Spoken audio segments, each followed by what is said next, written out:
soirée, donc partie 2 de cette petite série de vidéos. Donc j'étais rendue à expliquer de mon propre témoignage, mais là je veux rapidement enchaîner avec la pression que certains jeunes, pour parler de la génération future des jeunes, la pression que les jeunes dans le futur vont avoir à vivre, que déjà la pression qui est vécue par l'environnement, par les événements, par les contextes social, familial, parental, le voisinage et puis les nouvelles formules familiales avec la performance scolaire, la performance parascolaire qui est demandée par certains parents. Les mises en situation de prise de silence, les maladies, les blessures et toutes sortes de contextes qui fait que des nouveaux modes d'éducation, d'enseignement que certains groupes, certaines familles ont adopté, qui sont pas, c'est pas recommandé, c'est pas ça qu'il faut faire.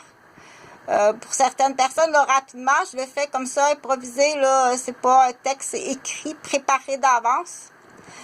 Mais c'est facile par constat de dire que c'est beaucoup de pression. C'est beaucoup de pression pour un jeune. Et puis, il y a quelque chose qu'au niveau de la santé, que ça changera jamais. Tu ne pourras jamais changer la bouche, l'estomac, les intestins. Ça se change pas. Ça change pas. Un cœur, ça se change pas. La pression que tu mets sur un système physique, le système sanguin de circulation, le système pulmonaire, respiration, le système de défense immunitaire, tous les systèmes neurologiques, cognitifs, qu'on parle tout simplement au niveau comment c'est construit ça. Donc, pour certains professionnels, c'est facile de dire qu'il y a des jeunes dans le futur, qu'il y a des jeunes présentement, qu'on sait que dans le futur, ça va faire des adultes qui vont être très souffrants. Bon.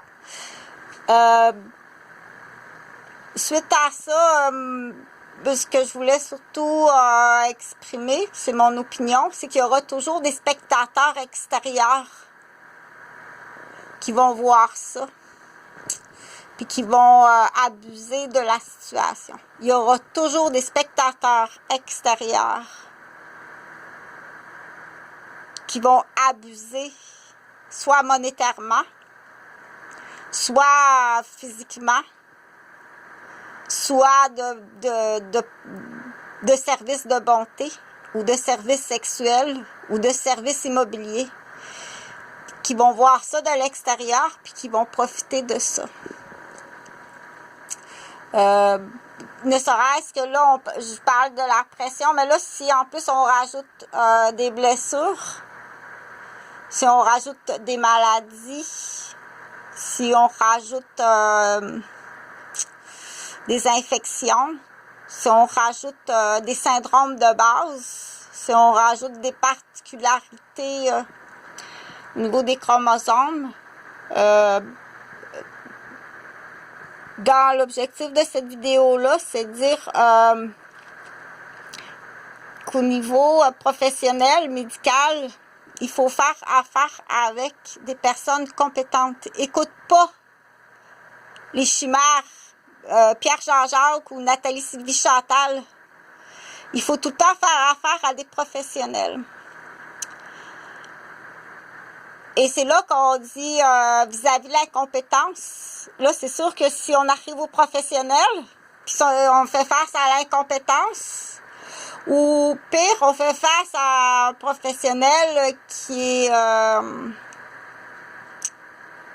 qui dans le cadre de ses fonctions, fait des fautes graves professionnelles ou pire, est criminel, corrompu, ou qui a des sous-contrats à l'extérieur de son travail qui implique la criminalité de moyens à grave ou très grave.